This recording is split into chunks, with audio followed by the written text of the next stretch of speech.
Bismillahirrahmanirrahim. Assalamualaikum warahmatullahi wabarakatuh. Alhamdulillah alladzi anzala rasulahu bil huda wa dinil haq liyuzhirahu 'alad dini kullihi walau karihal musyrikun. Allahumma shalli ala Muhammad wa ala ali Muhammad kama shallaita ala Ibrahim wa ala ali Ibrahim innaka Hamidum Majid wa barik ala Muhammad wa ala ali Muhammad kama barakta ala Ibrahim wa ala ali Ibrahim innaka Hamidum Majid.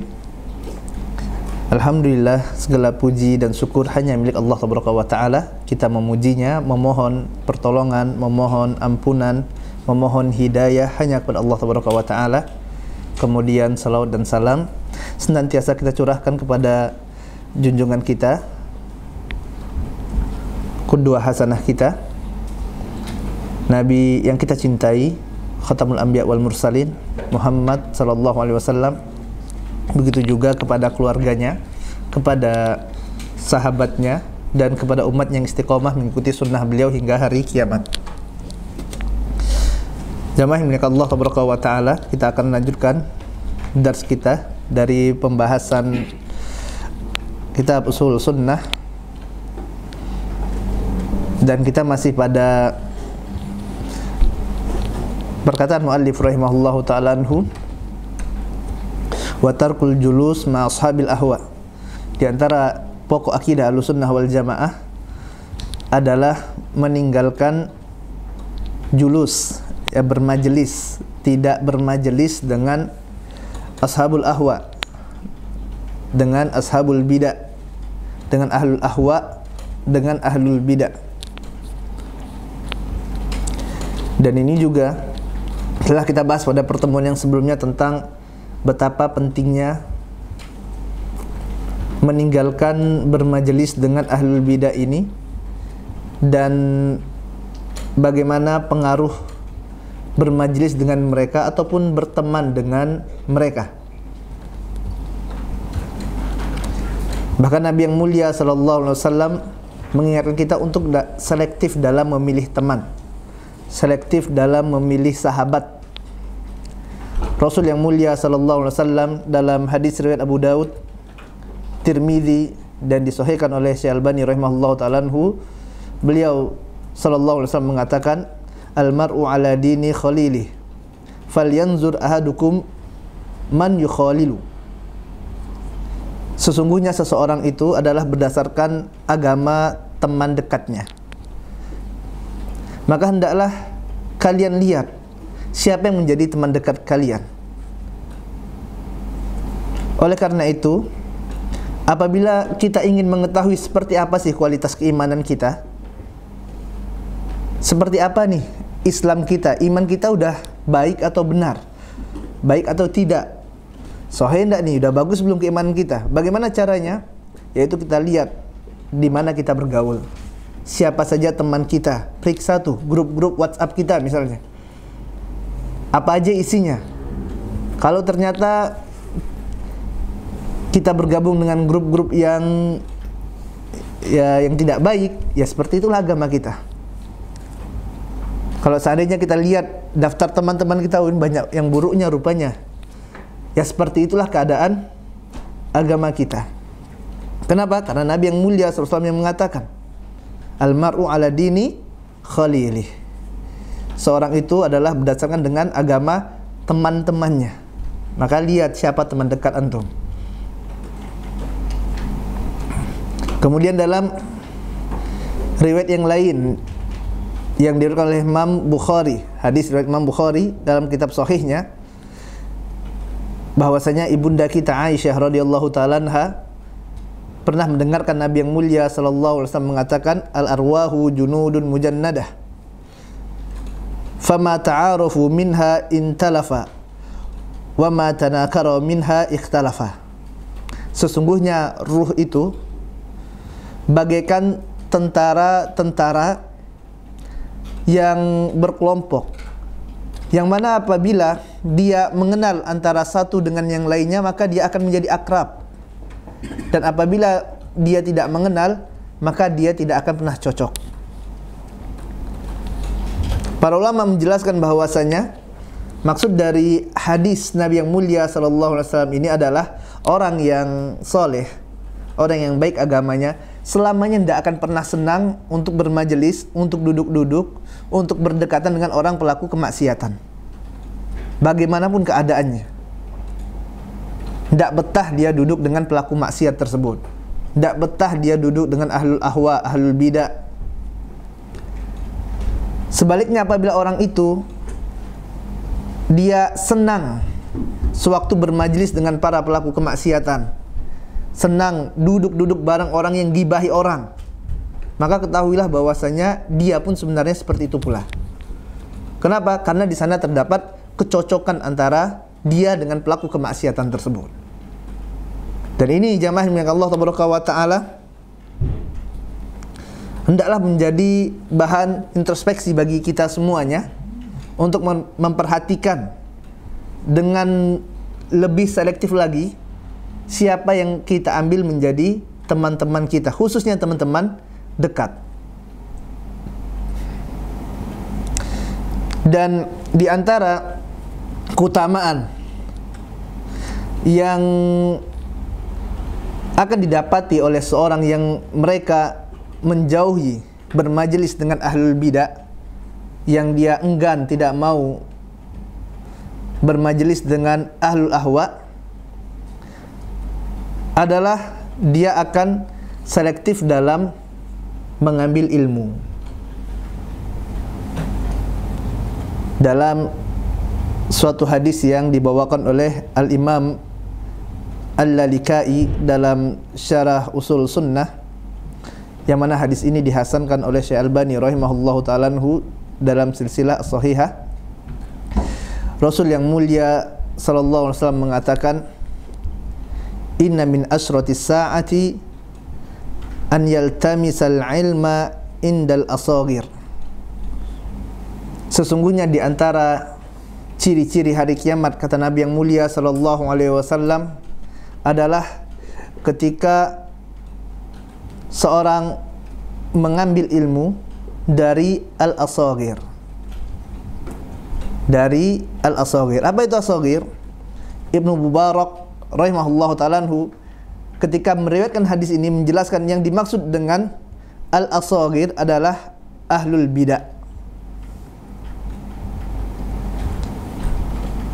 Artinya di sini di antara ciri semakin dekatnya hari kiamat adalah sewaktu orang sudah tidak selektif lagi dalam mengambil guru. Ahlul bidah pun dia ambil ilmu darinya, udah sembarangan, tidak memilah dan memilih siapa yang mereka ambil sebagai rujukan dalam masalah agama ini. Dan Rasul yang mulia sallallahu alaihi wasallam menyebutkan bahwasanya di antara tanda hari kiamat itu adalah banyaknya orang yang mengambil ilmu dari ahlul bidah. Ini merupakan celaan terhadap perbuatan tersebut. Ini celaan dari Nabi yang mulia sallallahu alaihi wasallam. Ini artinya udah tidak benar sewaktu orang mengambil ahlul bid'ah sebagai guru-guru mereka, sehingga menunjukkan bahwasanya seorang penuntut ilmu itu hendaklah selektif dalam memilih guru. Dan ketika seseorang sudah tidak selektif dalam memilih guru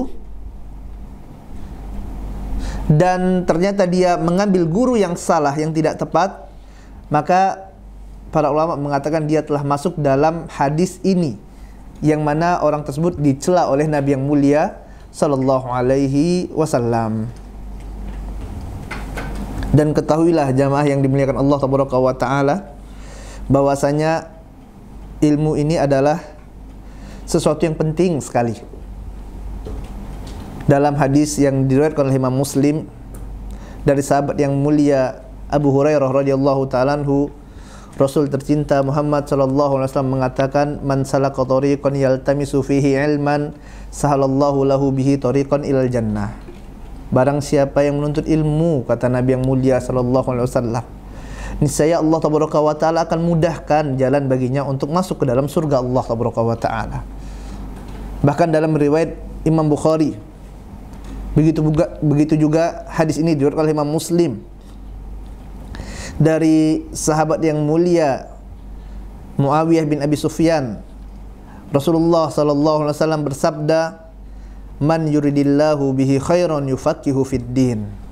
Barang siapa yang Allah tabaraka wa taala ingin bagi orang ini kebaikan, maka Allah tabaraka wa taala akan jadikan orang tersebut paham terhadap ilmu agama.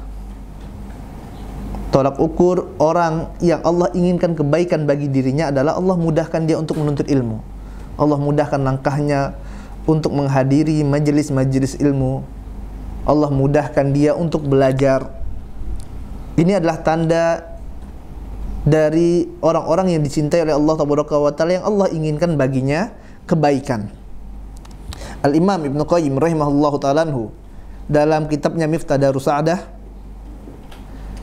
beliau rahimahullahu ta'ala mengatakan, hadis di atas, "Man yuridillahu bihi khairan yufaqihu fid din" ini menunjukkan bahwasanya mereka yang Allah Tabaraka wa Ta'ala fahamkan dia dalam perkara agama, maka menunjukkan bahwasanya Allah Tabaraka wa Ta'ala benar-benar menginginkan kebaikan bagi orang tersebut. Orang yang Allah ingin kebaikan, bukan Allah beri dia harta yang banyak, bukan. Bukan dengan Allah jadikan dia memiliki jabatan yang tinggi, Allah jadikan dia ngetop, bukan. Tapi apa? Allah jadikan dia faham ilmu agama.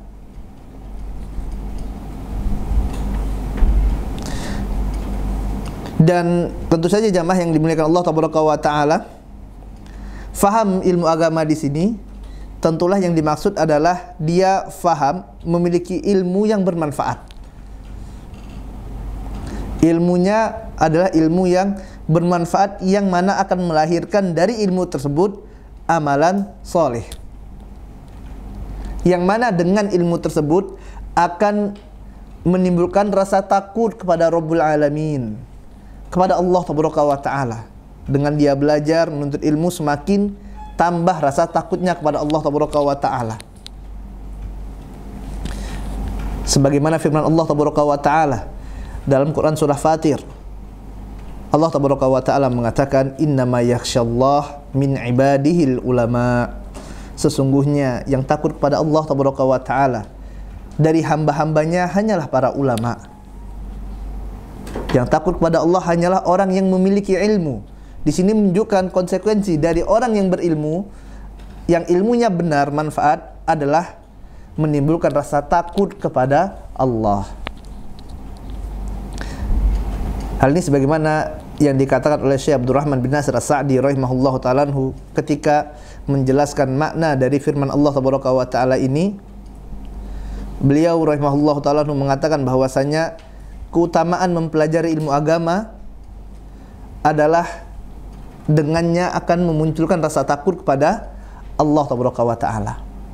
Ini merupakan keutamaan orang yang belajar tersebut. Sufyan Ats-Tsauri rahimahullahu ta'ala mengatakan bahwasanya sesungguhnya ilmu agama yang dipelajari adalah untuk meraih ketakwaan kepada Allah Tabaraka wa Ta'ala. Maka dengan tujuan yang mulia inilah, yaitu untuk meraih takwa kepada Allah Tabaraka wa Ta'ala, yang menjadikan seorang penuntut ilmu itu lebih utama, yang menjadikan amalan menuntut ilmu ini lebih utama dibandingkan dengan amalan-amalan yang lainnya. Kenapa? Karena dengannya akan memunculkan rasa takwa seorang hamba kepada Allah Tabaraka wa Ta'ala.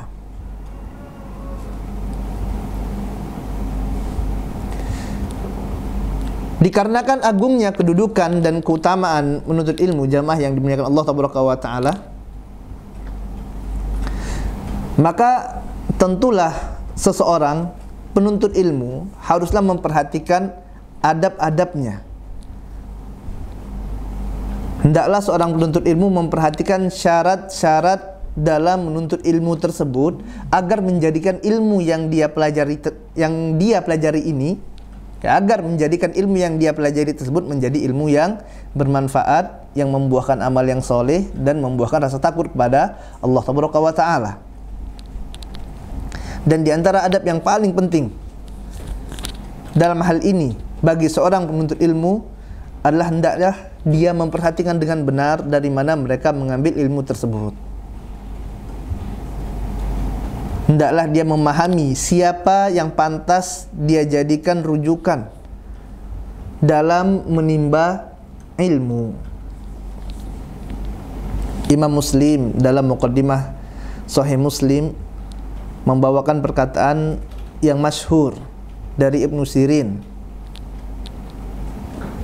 yang mana Ibnu Sirin rahimahullah ta'ala mengatakan, inna hadha ilma dinun fanzuru amman ta'khuduna dinakum. Sesungguhnya ilmu itu adalah agama kalian, kata Ibnu Sirin.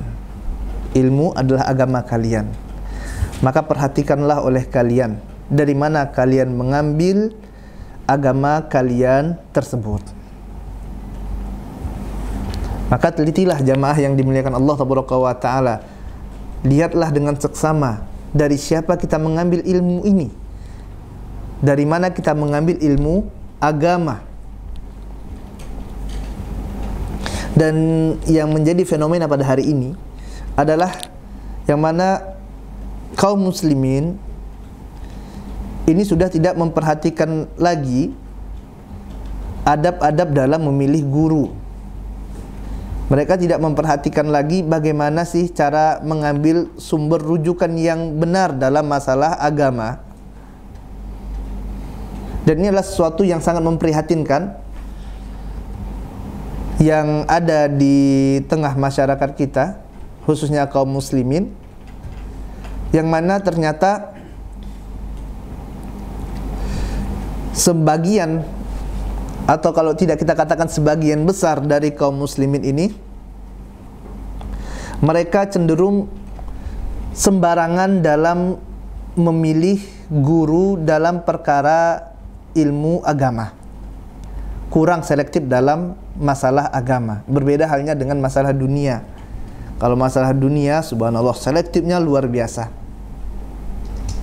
Contoh misalnya, kalau ingin jadi dosen, masalah dunia ini selektifnya luar biasa. Ada standarisasinya. Dosen itu, teman-teman yang Allah Taala, minimal dia magister. Terbaik tentulah doktor. Ini standarnya. Harus jelas tuh karya ilmiahnya seperti apa. Ya. Jurnalnya, variabel-variabelnya, subhanallah, harus jelas sekali riwayat pendidikannya. Baru dia bisa diterima jadi dosen. Ataupun misalnya dalam ilmu pengobatan, kalau dia sakit ingin berobat, maka dia akan selektif dalam memilih dokter yang terbaik untuk dapat mengobati penyakitnya, untuk mendapatkan penanganan yang terbaik agar dia dapat sembuh dari penyakitnya tersebut. Atau kalau seandainya kendaraannya rusak, maka dia akan cari montir terbaik untuk dapat memperbaiki kendaraannya. Motornya rusak, cari ini mana bengkel yang paling bagus ya. Biar apa? Biar awet, bagus motornya. Ini dalam perkara dunia. Kalau dalam perkara akhirat, terkadang bahkan kita katakan tadi, sebagian besar kaum muslimin tidaklah selektif dalam memilih guru. Padahal Rasul tercinta Muhammad SAW mengatakan dalam suatu hadis yang diriwayatkan oleh Imam Ibnu Majah rahimahullah ta'ala, yang hadis ini disahihkan oleh Syekh Albani rahimahullah,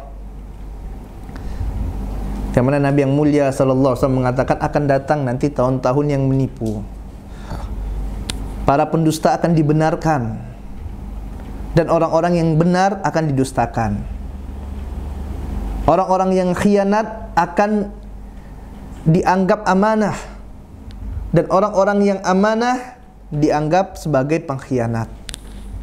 Kemudian Nabi yang mulia SAW mengatakan,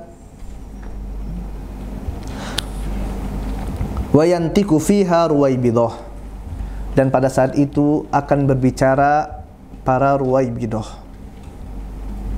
Maka para sahabat bertanya, kila wa ma ruwaibidah, siapa itu ruwaibidah wahai Rasulullah?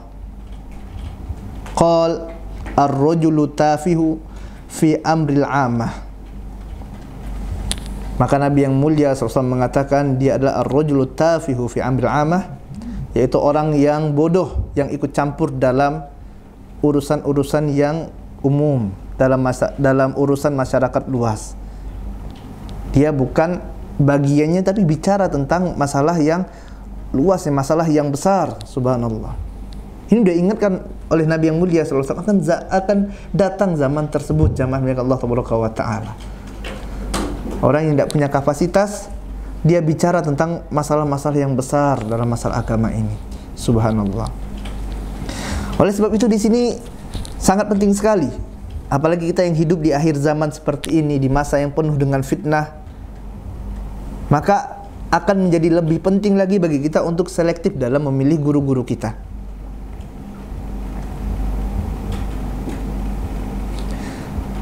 Apalagi sekarang ya, subhanallah, kita lihat kaum muslimin yang menjadi tolak ukur mereka untuk mengambil guru apa? Pertama, lucu. Pokoknya kalau udah bisa melawak, udah bisa lucu, udah tuh banyak pengikutnya. Nanti pulang kajian, apa yang dapat? Ustadznya lucu. Lucu sekali ya. Dari awal sampai akhir kajian ketawa terus. Sebagian yang jadi tolak ukur apa? Ganteng. Ustadznya harus ganteng, berpenampilan menarik. Kalau tidak ganteng, tidak lulus seleksi. Kalau ganteng, banyak tuh yang suka. Kemudian apalagi yang menjadi tolak ukurnya? Retorika. Pandai dia bicara, mantap retorikanya, udah banyak pengikutnya. Ya. Ini adalah sesuatu yang tentulah kurang tepat, jamaah yang Allah Taala. Dan ini tidak sesuai dengan manhaj yang benar dalam memilih guru tersebut. Dijelaskan oleh para ulama salaf, Al-Imam Al-Bukhari dalam riwayat Imam Bukhari dalam Adabul Mufrad dikatakan bahwasanya Abdullah bin Mas'ud radhiyallahu ta'ala anhu berkata di hadapan murid-muridnya para tabi'in.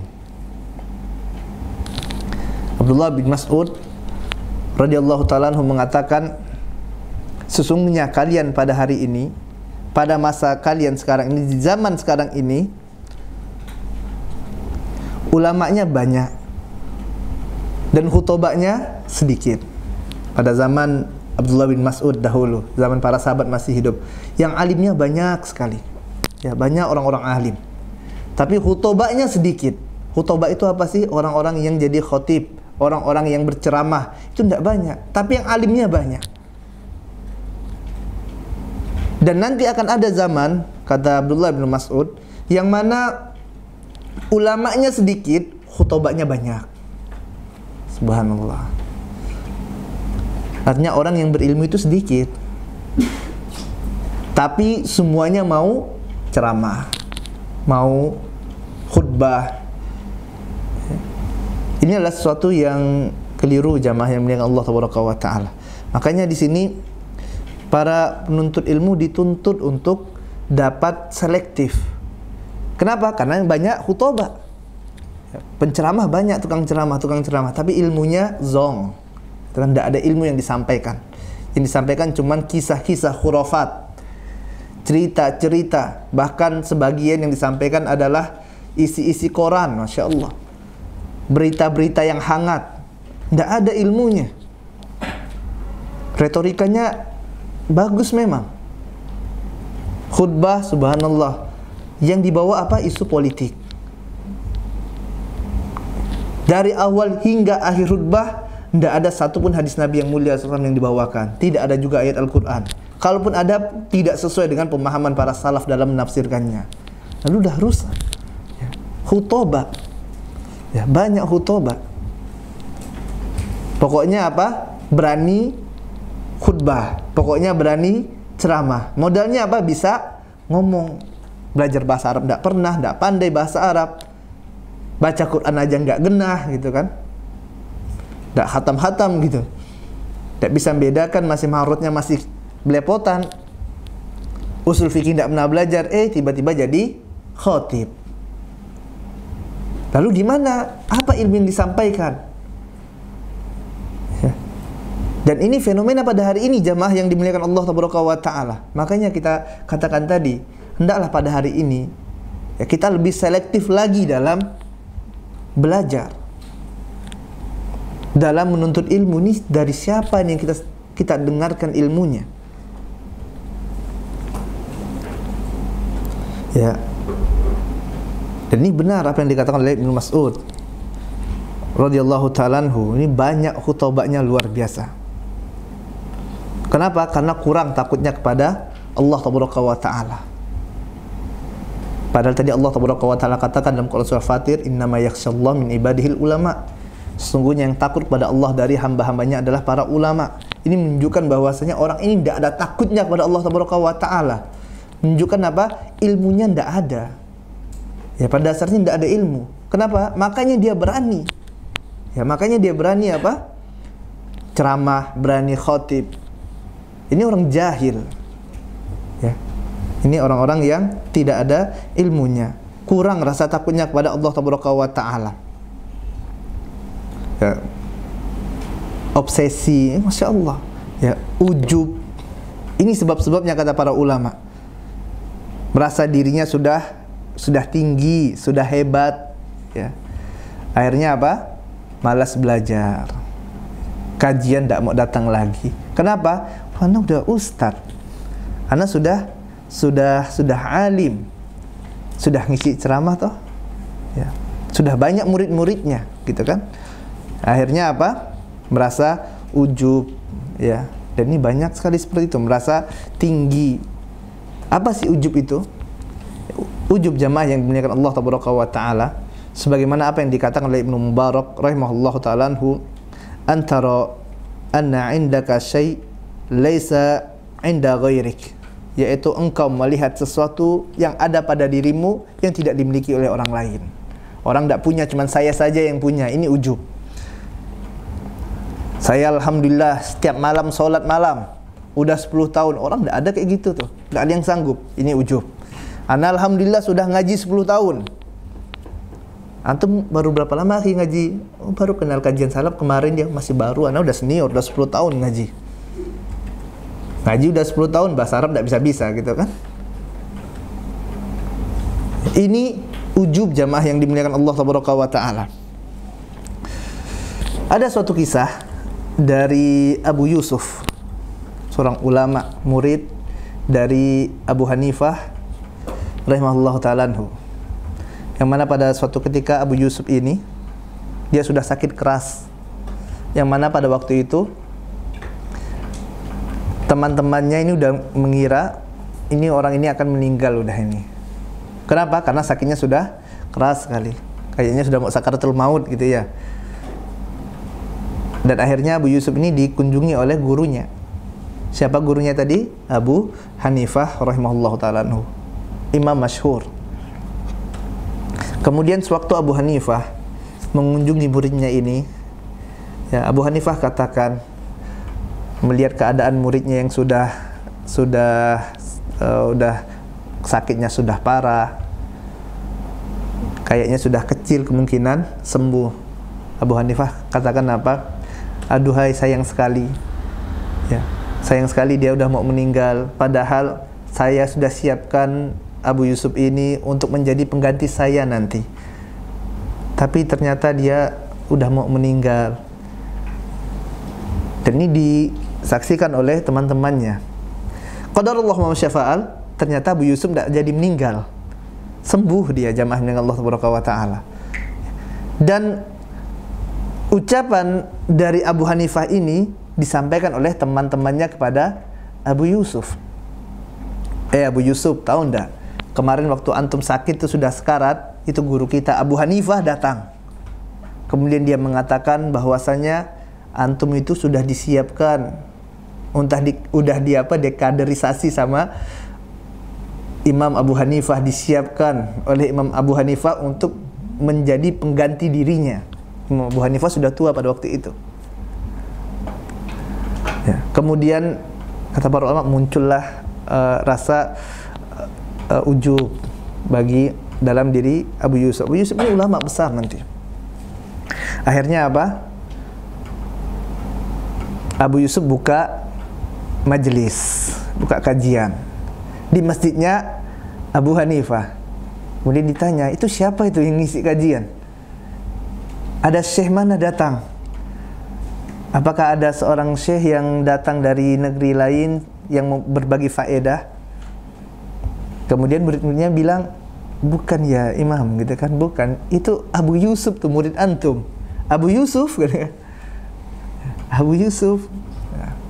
Kemudian diutuslah oleh Abu Hanifah ini salah seorang muridnya yang menanyakan, disuruh oleh Abu Hanifah perihal muamalah, ya, disuruh tanya tentang masalah muamalah. Ada orang yang menitipkan kain, minta jahitkan kain, kemudian ke tukang jahit. Jadi Abu Yusuf ini dijelaskan dalam buku-buku sejarah bahwasanya dia dulu adalah pernah belajar jahit, gitu kan, sama ibunya disuruh belajar jahit waktu kecilnya. Jadi disuruh tanya nih sama Imam Abu Hanifah, tanyakan kepada syekh itu tentang masalah muamalah. Ya, tanyakan tentang bagaimana hukum seseorang yang dia menitipkan kain, minta jahitkan kain, kemudian setelah dia titipkan pada tukang jahit itu, waktu dia mau ambil, tukang jahit itu bilang kainnya tidak ada sama dia.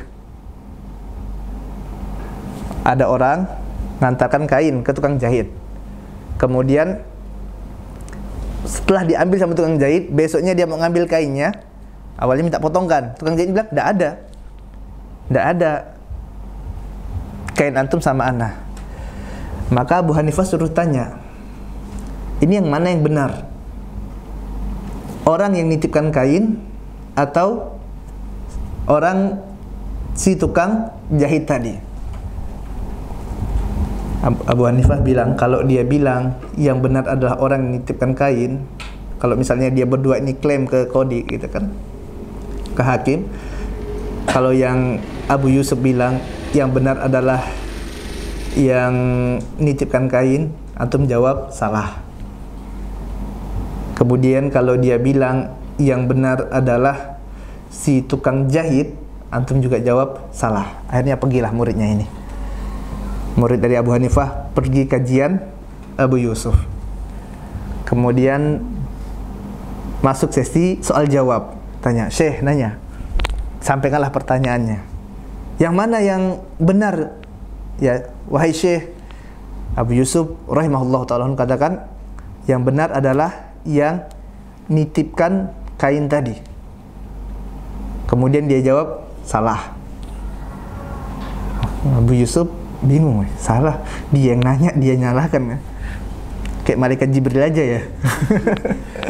Dia yang tanya, dia yang benarkan, gitu. Dia tanya, dia yang nyalahkan. Ini kayaknya mukanya muka orang biasa ini, gitu kan, bukan muka ulama, gitu kan.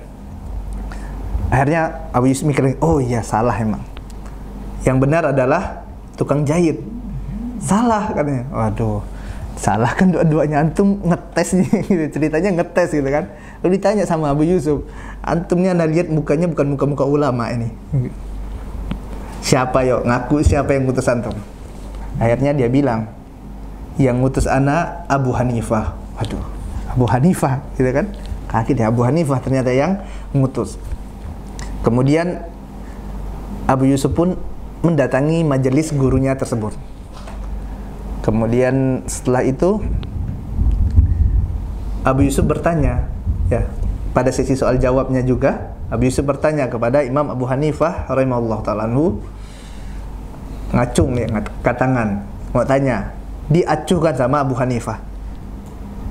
Kasih yang lain dulu, fulan, silakan tanya. Sewaktu udah mau selesai kajian, baru Abu Hanifah bilang, Abu Yusuf mau nanya kain, ya, katanya. Nanya kain sama tukang jahit. Naam, ya, mau tanya kain sama tukang jahit. Maka Abu Hanifah jelaskan, ya, yang benar adalah antum harus perinci dulu, tanya lebih detail, diinterogasi yang benar, ini keadaannya seperti apa bukti-buktinya antum telah menitipkan kain tadi, kainnya jenisnya apa, pukul berapa antum menetapkannya. Disuruh tanya yang detail dulu sebelum menetapkan suatu hukum.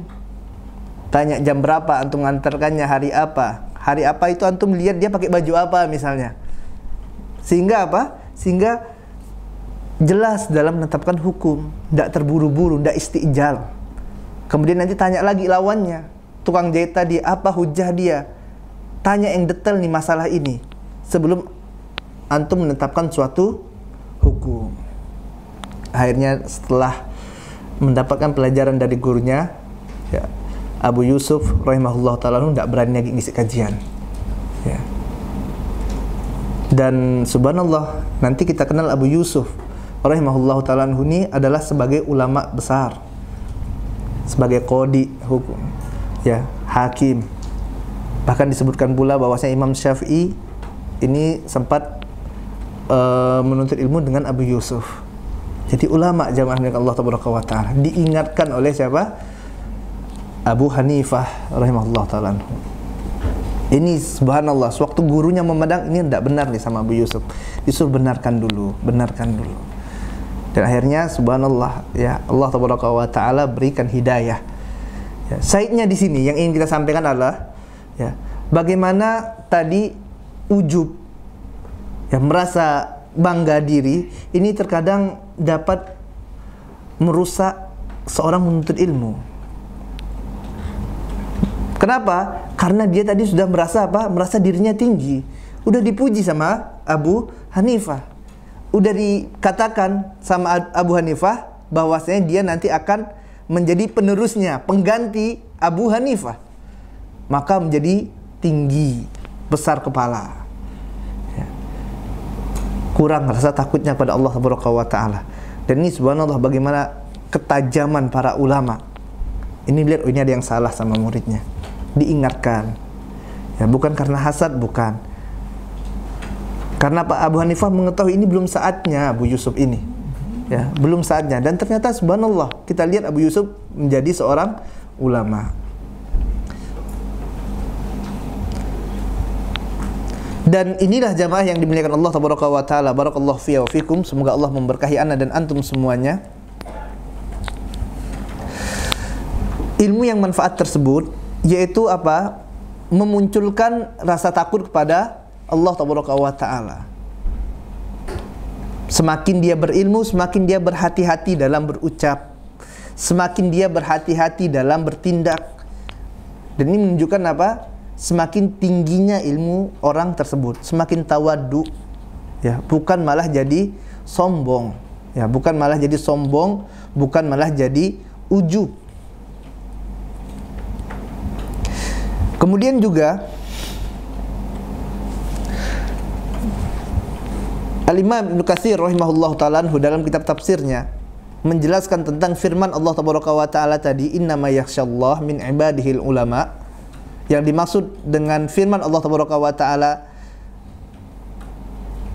sesungguhnya orang yang takut kepada Allah tabaraka wa ta'ala dari hamba-hambanya adalah para ulama.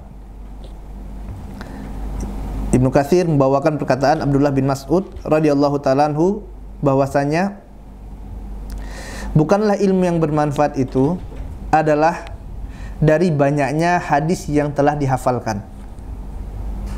Tidak pula, ya, bukanlah ilmu yang manfaat itu berdasarkan banyaknya hafalan-hafalan mereka, baik itu berupa hadis, ya, hafalan-hafalan. Akan tetapi apa?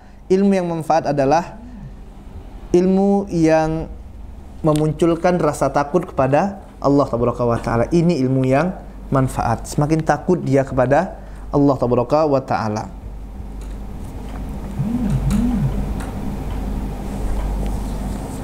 Ya, jadi di sini jamaah yang dimuliakan Allah tabaraka wa taala, ilmu yang manfaat itu bukan cuman yang menjadikan orang tersebut ya pandai ceramah gitu kan, bukan. Bukan ilmu yang dengannya orang tersebut berani jadi khotib gitu kan. Bahkan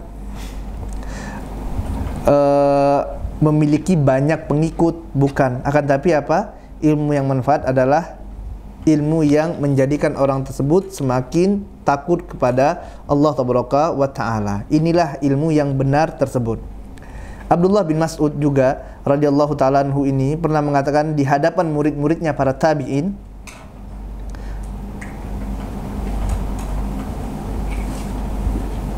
inilah kata beliau rahimahullah ta'ala anhu, radhiyallahu ta'ala anhu, di antara alasan mengapa para ulama menjadikan para ulama ahlu sunnah sangat berhati-hati dalam memilih guru, dan mengapa mereka sangat keras dalam memperhatikan para penuntut ilmu ini. Ini tentu sangat pantas sekali. Kenapa? Hal ini dikarenakan mempelajari ilmu agama adalah sebab utama, tentunya setelah taufik dari Allah Ta'ala, yang akan menumbuhkan ketakwaan pada diri seseorang, yang akan meningkatkan keimanan pada dirinya. Maka untuk mewujudkan tujuan ini tentu akan sangat dibutuhkan sekali seorang guru, seorang mentor gitu kan. Ya, seorang guru, seorang ustadz yang baik, yang benar.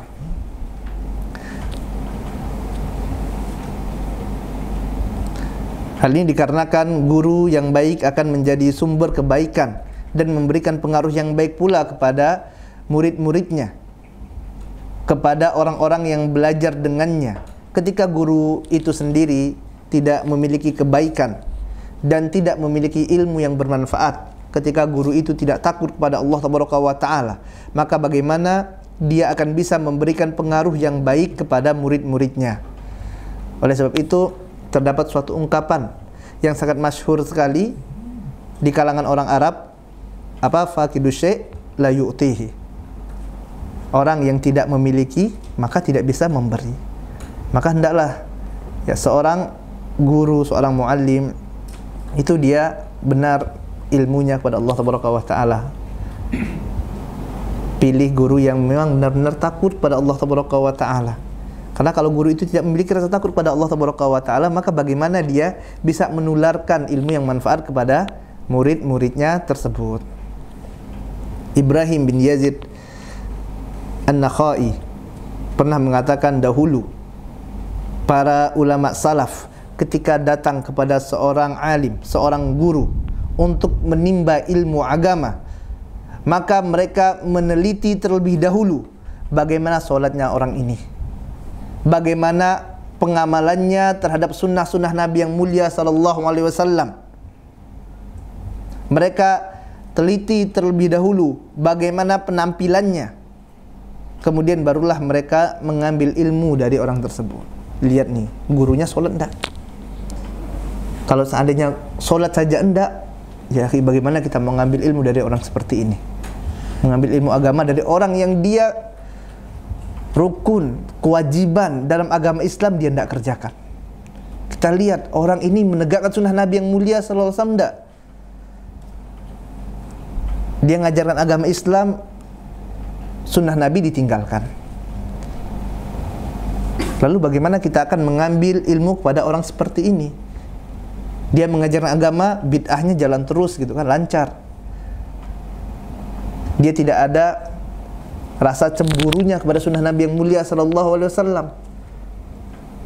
Tidak ingin membela sunnah Nabi yang mulia sallallahu alaihi wasallam. Ya akhi, kita sewaktu membahas masalah bid'ah, menyampaikan kepada kaum muslimin tentang bahayanya bid'ah, ini sesungguhnya dikarenakan apa? Kita cemburu, kita cinta kepada Nabi yang mulia sallallahu alaihi wasallam. Kita tidak ingin orang itu mengamalkan amalan yang tidak diajarkan oleh Rasul tercinta Muhammad sallallahu alaihi wasallam. Ayo kerjakan sunnah Nabi. Ya. Bagaimana ceritanya kita akan mengambil ilmu dari orang-orang yang mereka tidak ada girohnya untuk menghidupkan sunnah Nabi yang mulia sallallahu alaihi wasallam. Oh, ini kan cuma sunnah. Kita lihat nih, orang ini sholat sunnahnya aja malas ya. Jangankan sholat-sholat yang lain lah gitu. Dia puasa sunnah aja malas, walaupun sunnah. Apa itu sunnah? Ya sunnah kan sunnah, sunnah itu kan kalau dikerjakan dapat pahala, kalau tidak dikerjakan tidak dapat dosa. Nah, ya. Akan tapi sebagian ulama mengatakan hendaklah kalau kita mengenakan sunnah kepada kaum muslimin itu dengan ungkapan-ungkapan yang tidak menjadikan mereka malah menganggap remeh sunnah tersebut. Oleh sebab itu para ulama mengatakan sunnah itu adalah orang yang mengerjakan, yang meninggalkannya itu merupakan suatu kerusakan, keburukan bagi dirinya. Kalau dia tinggalkan sunnah tersebut, kerugian bagi orang tersebut. Dia misalnya tidak sholat duha, rugi loh dia. Sunnah Nabi ini antum tinggalkan. Padahal kita sangat butuh bekal untuk menghadap Allah Taala setelah kematian kita sangat butuh bekal. Ini bagaimana dia sia-siakan? Dia tidak sholat qiyamul lail misalnya kan, ataupun dia tinggalkan amalan-amalan sunnah yang lainnya. Atau oke lah, itu mungkin kita tidak bisa melihat, mungkin dia sembunyikan amalannya. Ini sunnah-sunnah yang fitrah, yang jelas tampak. Jenggotnya hilang semua, udah dicukur. Gimana ceritanya mau ngambil ilmu dengan guru yang seperti ini? Padahal udah jelas nih sunnah Nabi yang mulia sallallahu alaihi wasallam. Istrinya tidak pakai kerudung. Ya.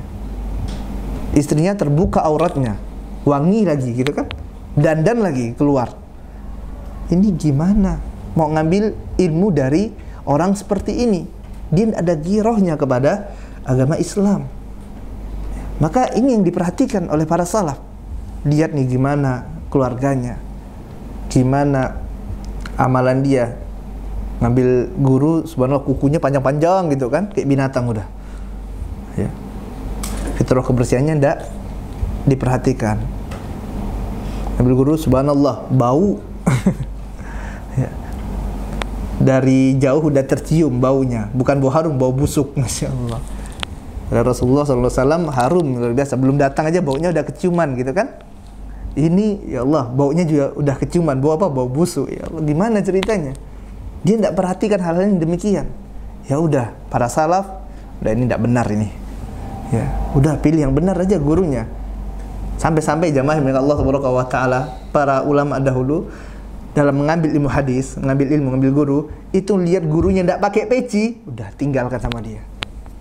Ini tidak jaga muruahnya ini. Ya. Ini subhanallah. Ya, sampai tidak pakai peci aja ditinggalkan.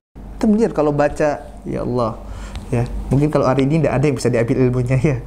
Ini subhanallah, luar biasa. Bagaimana kecemburuan mereka yang luar biasa, selektifnya mereka itu luar biasa, jamaah yang dimuliakan Allah Taala. Ya, ini yang coba kita Coba kita tiru ini. Gimana biar bisa selektif dalam memilih guru.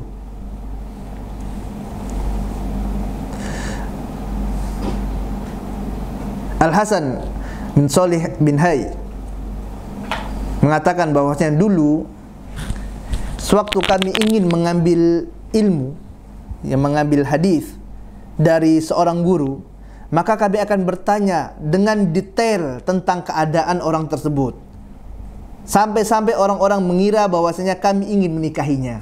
Masya Allah. Sampai ditanya detail, antum mau ngawini dia kah apa? Tanya detail, bagaimana sehariannya, bagaimana ininya, bagaimana itu, detail sekali ditanya. Untuk apa? Untuk tahu ini benar tidak, pantas tidak orang ini kita ambil ilmu darinya. Ini subhanallah. Ya, kita lihat bagaimana para salaf dulu ya, sangat selektif sekali dalam memilih guru. Kemudian juga jamaah yang dimuliakan Allah Subhanahu wa taala, barakallahu fiya wa fikum, semoga Allah memberkahi ana dan antum semuanya. Imam Muslim rahimahullah ta'ala anhu meriwayatkan dengan sanad, Imam Muslim meriwayatkan dari Mujahid bin Jabir al-Makki, dia berkata suatu hari datang Bushair bin Ka'ab ya, dalam Sahih Muslim ya, suatu ketika datang Bushair bin Ka'ab al-Adawi kepada Abdullah bin Abbas ya, kepada Ibnu Abbas radhiyallahu ta'ala anhu. Lalu Bushair menyampaikan hadis-hadis dari Rasul yang mulia sallallahu alaihi wasallam. Ya, Bushair katakan Rasulullah sallallahu alaihi wasallam bersabda begini, Rasulullah sallallahu alaihi wasallam mengatakan seperti ini, menyampaikan apa? Hadis-hadis Nabi yang mulia sallallahu alaihi wasallam. Akan tetapi Ibnu Abbas radhiyallahu ta'ala anhu ternyata tidak mendengarkan apa yang disampaikan oleh Bushair ini. Diacuhkan oleh Ibnu Abbas radhiyallahu ta'ala anhu, dan Bushair menyaksikannya. Ya. Maka Bushair ini pun berkata kepada Ibnu Abbas, wahai Ibnu Abbas, bagaimana antum ini? Ana sampaikan hadis-hadis Nabi, antum berpaling. Gimana ceritanya antum ini gitu kan? Ana sampaikan hadis-hadis Nabi ini. Ya, padahal yang aku sampaikan ini adalah hadis Nabi gitu kan. Maka Ibnu Abbas radhiyallahu ta'ala anhu mengatakan, sesungguhnya ya dahulu kami para sahabat Nabi, ketika kami mendengarkan seorang menyampaikan hadis dari Nabi yang mulia sallallahu alaihi wasallam, maka kami segera menoleh kepadanya dan langsung mengarahkan pendengaran kami kepada orang tersebut.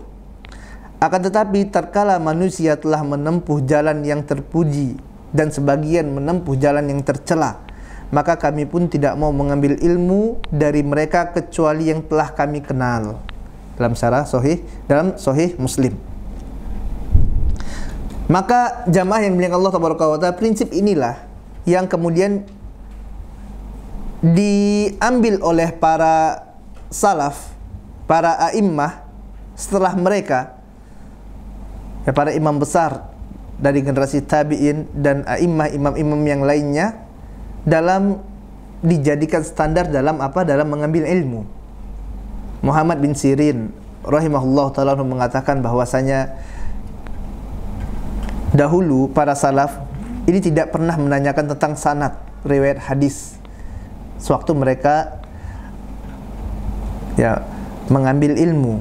Lalu ketika terjadi fitnah dengan banyaknya orang-orang yang menyimpang dan menyelisihi sunnah Nabi yang mulia sallallahu alaihi wasallam, maka para salaf pun mulai bertanya tentang sanad, ya, tentang riwayat hadisnya. Mereka berkata, sebutkan kepada kami rawi-rawinya. Kemudian para salaf melihat kepada rawi-rawi tersebut, apabila mereka adalah ahlu sunnah, maka riwayat mereka pun diterima. Akan tapi apabila mereka adalah ahlul bid'ah, ya ahlul bid'ah, maka riwayat-riwayat mereka ditolak. Imam Malik bin Anas rahimahullahu ta'ala anhu mengatakan, yang mana ini dibawakan oleh Az-Zahabi dalam Syiar A'lam Nubala, Imam Malik rahimahullahu ta'ala anhu mengatakan, hendaklah seorang mengambil ilmu agama dari guru yang hendaklah dia memperhatikan 4 tipe berikut ini. Hendaklah dia memperhatikan 4 hal berikut ini sebelum dia mengambil ilmu dari orang tersebut. Yang pertama adalah, kata Imam Malik rahimahullahu ta'ala anhu, hendaklah dia tidak mengambil ilmu dari mubtadi'. Hendaklah mereka tidak mengambil ilmu dari ahlul bid'ah yang mengajarkan orang lain, mengajak manusia kepada kebid'ahannya. Ini tinggalkan udah. Ahlul bid'ah untuk meninggalkan. Jangan ambil ilmu dari mereka.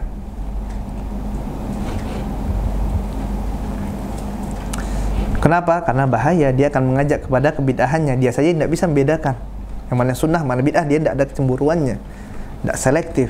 Lalu bagaimana kita mau ngambil orang tersebut sebagai guru kita? Maka tinggalkan udah ahlul bid'ah, jangan ambil ilmu dari mereka. Yang kedua adalah tidak boleh mengambil ilmu dari orang yang dungu, yang menampakkan kedunguannya secara terang-terangan. Orang bodoh untuk ambil ilmunya, jangan. Kemudian yang ketiga, tidak boleh mengambil ilmu dari orang yang senantiasa berdusta ketika berbicara dengan orang lain. Meskipun sewaktu dia menyampaikan hadis Nabi yang mulia SAW itu dengan benar, dengan jujur. Tapi kalau dia memang senantiasa gemar berdusta, tinggalkan. Karena bisa jadi suatu saat dia menyampaikan hadis itu dengan cara yang berdusta.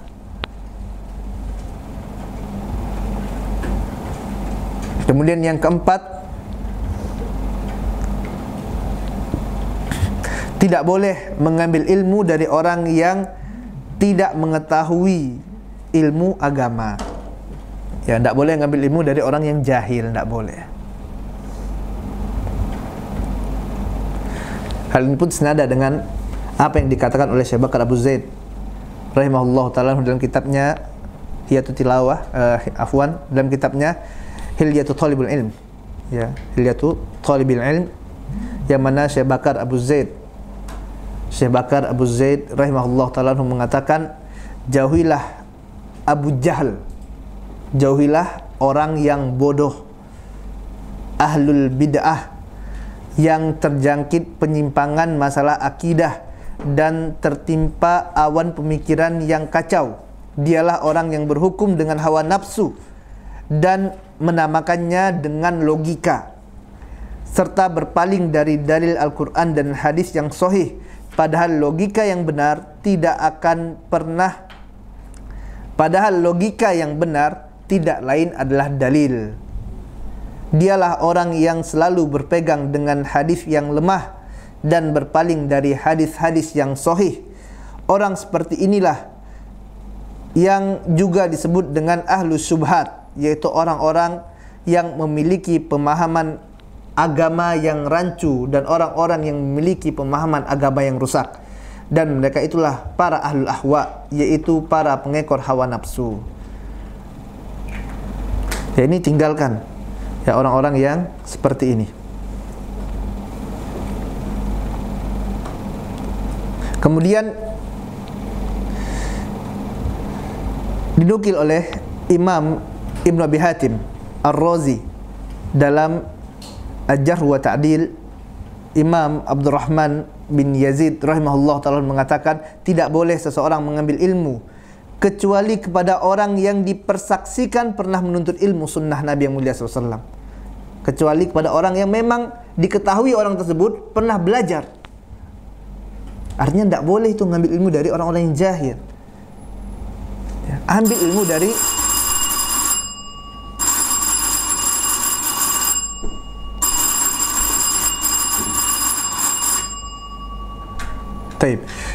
ambil ilmu dari orang yang memang sudah diketahui bahwasanya memang dia sudah belajar sunnah Nabi yang mulia SAW, sudah pernah mempelajari ilmu agama. Ya, taunya dari mana Ustaz? Tanya sama guru-guru antum gitu kan. Tanya sama orang-orang yang memang sudah diketahui keilmuannya. Minta rekomendasi, boleh tidak belajar sama fulan? Ya, boleh tidak belajar sama Ustaz ini, benar tidak? Ya. Oh, tidak usah, biar anak saja nilai. Ya Allah, antum taunya dari mana gitu kan? Ya. Maka tanya jamaah milik Allah subhanahu wa ta'ala. Begitu juga apa yang dikatakan oleh Syu'bah bin Al-Hajjaj Al-Basri. Dia mengatakan, ambillah ilmu dari orang-orang yang dikenal. Dalam hal ini Imam Al-Khatib Al-Baghdadi rahimahullah ta'ala mengatakan, sepantasnya lah bagi seorang penuntut ilmu untuk memilih guru yang dikenal pernah mempelajari sunnah Nabi yang mulia SAW, pernah mempelajari hadis Nabi yang mulia SAW, serta diakui ketelitian dan kedalaman ilmunya. Dan yang perlu diperhatikan bahwasanya seseorang yang ingin mengambil guru ya, maka hendaklah dia tidak hanya memperhatikan kesolehan orang tersebut saja, ketekunan dia dalam belajar. Bukan cuma melihat, oh, ini orang ini rajin nih belajar, dia rajin kalau kajian datang paling awal gitu kan, paling depan. Oh, dia soleh nih ya. Bukan seperti itu jamaah milik Allah subhanahu wa ta'ala. Akan tetapi kriteria yang juga harus ada pada orang tersebut adalah mereka memiliki pemahaman Islam yang benar dan jauh dari syubhat. Ya, maka antum jangan, oh ini kan orang soleh, orang yang pakai jubah terus, lantas kita ambil ilmu darinya. Lihat dulu bagaimana pemahaman mereka dalam beragama. Kalau ternyata dia pemahamannya nyeleneh gitu kan, maka orang seperti ini tidak pantas untuk diambil padanya ilmu. Nah, rasa ini saja ya yang dapat kita sampaikan pada kesempatan kali ini. InsyaAllah nanti akan kita lanjutkan pada pertemuan berikutnya. Kita mohon kepada Allah Tabaraka wa Ta'ala Rabbul Arsyil Azim agar Allah Tabaraka wa Ta'ala memberikan kepada kita ilmu yang manfaat. Allahumma inna nas'aluka ilman nafi'an wa rizqan thayyiban wa amalan mutaqabbalan. Ya, kita mohon kepada Allah Tabaraka wa Ta'ala agar memberikan kepada kita ilmu yang manfaat, rizki yang baik, dan amalan yang diterima. Kita akhiri majelis kita dengan membaca doa kafaratul majlis. Subhanakallahumma wa bihamdika asyhadu an la ilaha illa anta astaghfiruka wa atubu ilaik. Assalamualaikum warahmatullahi wabarakatuh.